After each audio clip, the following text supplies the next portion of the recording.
Shalom Bapak Ibu Saudara-saudara yang terkasih di dalam nama Tuhan Yesus Kristus. Sebelum kita mendengarkan firman Tuhan, kita berdoa. Bapa Surgawi, Tuhan kami yang hidup, kami bersyukur dan berterima kasih kepada Bapa buat kehidupan kami pada saat ini. Bapa Surgawi, kami ingin menyampaikan firman-Mu dan mendengarkan firman-Mu. Berkatilah anak-Mu yang menyampaikan dan orang yang mendengarkan, agar dapat berbuah dan bermakna di dalam kehidupan kami. Inilah doa kami, terimalah doa kami ini di dalam nama Tuhan Yesus Kristus, Tuhan kami yang hidup. Amin. Bapak, Ibu, Saudara-saudara yang terkasih di dalam nama Tuhan Yesus Kristus, pada saat ini firman kita tertulis dari 1 Petrus 1 ayat 22 sampai 25. Saya ulangi dari depan ini. 1 Petrus 1 ayat 22 sampai 25. Saya akan membacanya kepada saudara-saudara sekalian melihat Alkitabnya masing-masing. Beginilah firman Tuhan. Karena kamu telah menyucikan dirimu oleh ketaatan kepada kebenaran, sehingga kamu dapat mengamalkan kasih persaudaraan yang tulus ikhlas. Hendaklah kamu bersungguh-sungguh saling mengasihi dengan segenap hatimu, karena kamu telah dilahirkan kembali bukan dari benih yang fana, tetapi dari benih yang tidak fana, oleh karena firman Allah yang hidup dan yang kekal. Sebab semua yang hidup adalah seperti rumput, dan segala kemuliaannya seperti bunga rumput. Rumput menjadi kering dan bunga gugur, tetapi firman Tuhan tetap untuk selama-lamanya. Inilah firman yang disampaikan Injil kepadamu. Amin buat firman Tuhan. Bapak, Ibu, Saudara-saudara yang terkasih di dalam nama Tuhan Yesus Kristus, saat ini firman Tuhan temanya bertentangan tentang firman Tuhan untuk selama-lamanya. Itulah temanya pada saat ini, di mana Alkitab adalah firman Tuhan Allah yang berotoritas dalam hidup orang yang percaya. Melalui Alkitab, Allah menyatakan dirinya dan hendaknya, dan Ia adalah bersumber dari kehidupan, yaitu makanan rohani orang percaya. Bapak Ibu yang terkasih di dalam nama Tuhan Yesus Kristus, pada saat ini yang dikatakan orang percaya di mana perlu membaca Alkitab, merenungkannya, serta menaatinya dalam hidup sehari-hari. Firman datang ke bumi sebagai manusia. Firman itu menjadi manusia dan diam di antara kita. Dan firman adalah kebenaran, di mana firman Tuhan begitu dibutuhkan oleh setiap manusia yang baru lahir. Bapak, Ibu, Saudara-saudara yang terkasih di dalam nama Tuhan Yesus Kristus, seperti apakah firman Tuhan untuk selama-lamanya? Dan kita dapat melihat firman Tuhan untuk selama-lamanya, yaitu ada berbagai macam garis besar. Pertama, menyucikan diri dalam Tuhan. Terdapat di ayat 22. Bapak, Ibu, Saudara-saudara yang terkasih di dalam nama Tuhan Yesus Kristus, taat kepada kebenaran itu adalah poin yang pertama.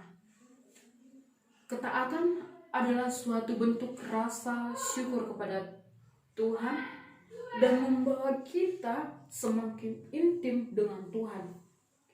Kebenaran dan ketaatan harus dipaketkan menjadi satu kesatuan dan tidak boleh dipisahkan. Kebenaran tanpa ketaatan adalah seperti iman yang benar tanpa perbuatan yang benar. Orang yang hanya mendengar saja tetapi tidak melakukannya, itu sia-sia semuanya. Ada sebuah ilustrasi di sini, seperti orang bodoh mendirikan rumah di atas pasir, seperti pendengar yang menipu diri sendiri. Dan banyak orang Kristen yang mengaku, saya percaya kepada Tuhan, dan bahkan menyembah Tuhan Yesus Kristus sebagai Tuhan yang benar.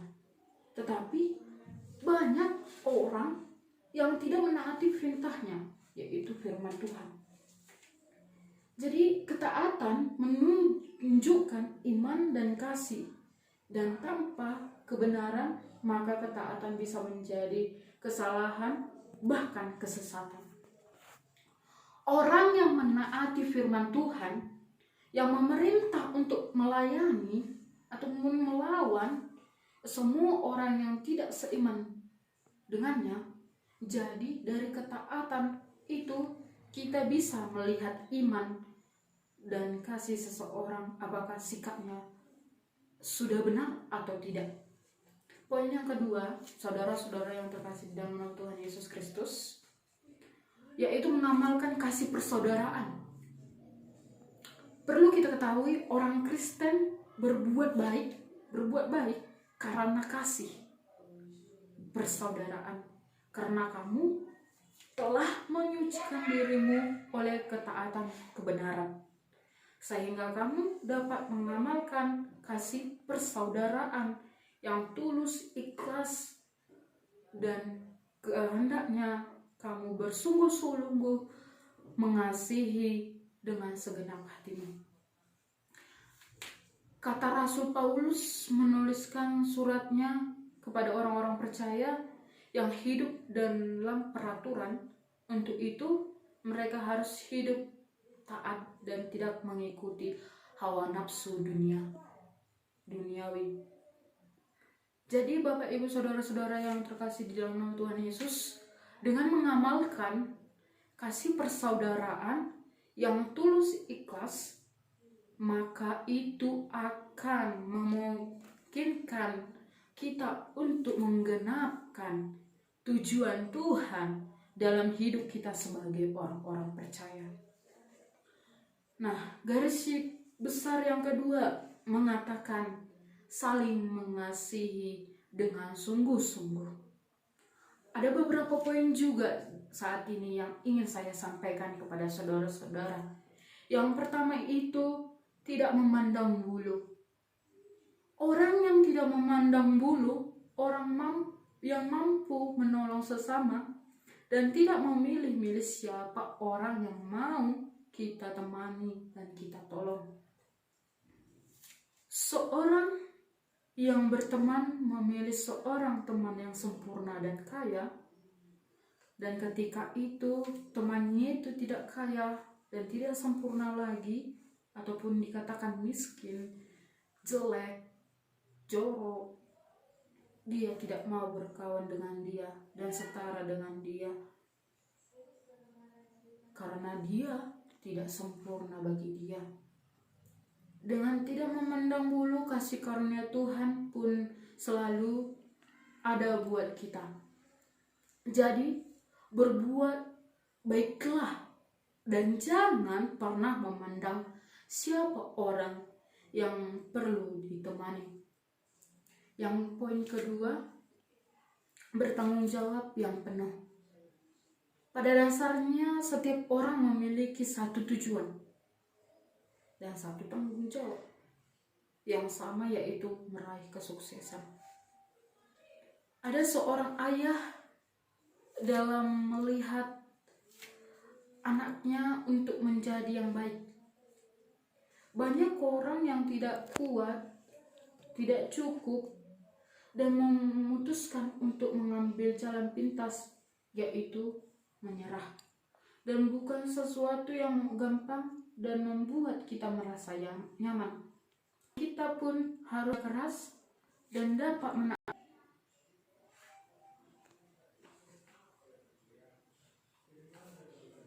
Dan kita pun harus bekerja keras dan dapat menaati firman Tuhan dengan baik dan tidak pernah menyalahkan orang lain. Poin yang ketiga, yaitu rendah hati.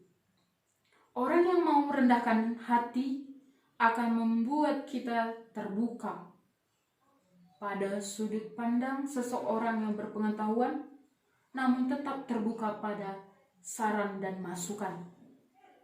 Dan dapat menyadari diri kita berbuat salah, di mana seseorang tidak keras kepala untuk tetap merasa benar saat jelas-jelas melakukan kesalahan. Dan dapat menyadari diri kita berbuat salah, di mana seseorang yang tidak keras kepala untuk tetap merasa benar saat jelas-jelas melakukan kesalahan. Garis besar yang ketiga, yaitu lahir kembali. Bapak, Ibu, saudara-saudara yang terkasih di dalam nama Tuhan Yesus Kristus, ada beberapa poin juga saat ini yang ingin saya bahas. Pertama, yaitu akan melihat kerajaan Allah. Orang yang sudah lahir kembali untuk melihat yang namanya kerajaan Allah, di mana suatu pemerintahan yang didirikan oleh Allah dengan seorang raja yang dipilih Allah, yaitu Yesus Kristus.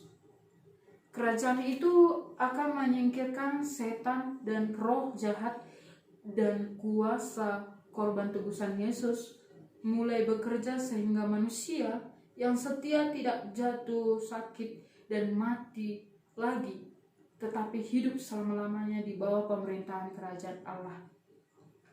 Dan sekarang saat ini kerajaan Allah itu akan melaksanakan kehendak Allah dan mendatangkan berkat-berkat yang menakjubkan. Jadi firman Tuhan pada saat ini yang mengatakan kerajaan Allah akan menyucikan nama Allah. Poin yang kedua, yaitu akan keselamatan. Siapakah yang diselamatkan? Yang pasti adalah kita dapat diselamatkan. Keselamatan hanya berdasarkan upaya pribadi kita. Tak seorang pun dapat selamat karena semua orang telah berdosa dan telah kehilangan kemuliaan Allah. Kita tidak dapat menyelamatkan diri kita sendiri. Sebaliknya, kita diselamatkan ketika kita percaya kepada Yesus Kristus, dan kasih karunia cukup untuk menutupi semua dosa. Manusia yang diselamatkan dari masa lalu yang berdosa. Garis besar yang keempat, hidup dalam kemuliaan Tuhan. Taat kepada firman Tuhan itu adalah poin yang pertama. Kesetiaan adalah melakukan apa yang diminta atau disuruh Tuhan. Bahwa kesetiaan adalah suatu yang timbul tanpa adanya paksaan, melainkan timbul karena kesadaran diri. Melakukan sesuatu karena intervensi atau ketekanan atau intimidasi dari luar, itu berarti keterpaksaan. Bapak, Ibu, saudara-saudara yang terkasih di dalam nama Tuhan Yesus Kristus, ketika Petrus dan Yohanes sedang berbicara memberitakan Injil ke tempat-tempat kepada orang banyak, mereka tiba-tiba didatangi oleh imam-imam dan kepala pengawal bait Allah serta orang-orang Saduki. Di dunia ini ada hukum yang selalu melekatkan dalam kehidupan manusia. Sebab akibat atau dalam kekristenan dikenal dengan sebutan hukum tabur tunai. Jadi jika kita melakukan apa yang diperintahkan Tuhan, jangan didorong oleh rasa takut. Yang dimana kondisi kita pada saat ini selalu berpikir negatif dari luar, melainkan atas kesadaran penuh untuk tunduk kepada Tuhan Kristus, pemilik hidup dan kehidupan kita. Poin kecil yang kedua, tidak meninggalkan firman. Bapak, Ibu, saudara-saudara yang terkasih di dalam nama Tuhan Yesus, jarangnya kita sebenarnya membaca akan firman Tuhan ini, berdoa dan merenungkannya. Pada saat ini untuk kita semuanya, kita jangan pernah meninggalkan firman Tuhan. Dimana kadang-kadang seseorang tidak menyadari sebenarnya hatinya sudah menjauh dari firman Tuhan. Dan timbullah satu kejahatan. Bahwa dimana mulai merasa diri manusia itu tanpa firman Tuhan kuat dan mampu. Dan merasa tidak perlu lagi Tuhan dengan mengandalkan diri sendiri ataupun keandalan pikiran manusia sendiri. Jadi dalam poin yang kedua ini, bagaimana taat kepada firman Tuhan dan tidak meninggalkan firman Tuhan? Hal ini membuat menjadi seorang pelayan yang mau belajar dan menaati firman Tuhan dan tidak meninggalkan firman Tuhan. Bapak, Ibu, saudara-saudara yang terkasih di dalam nama Tuhan Yesus Kristus, inilah ada beberapa garis besar dan beberapa poin yang saya sampaikan dalam naks ini.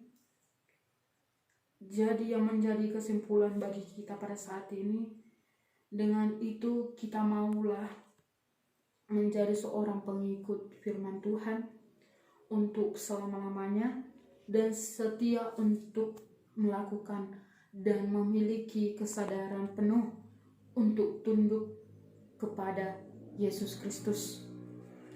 Yang perlu kita hadapi pada saat ini yaitu, maukah kita hidup menjadi pengikut Yesus Kristus yang sejati dengan cara mengikuti perintahnya.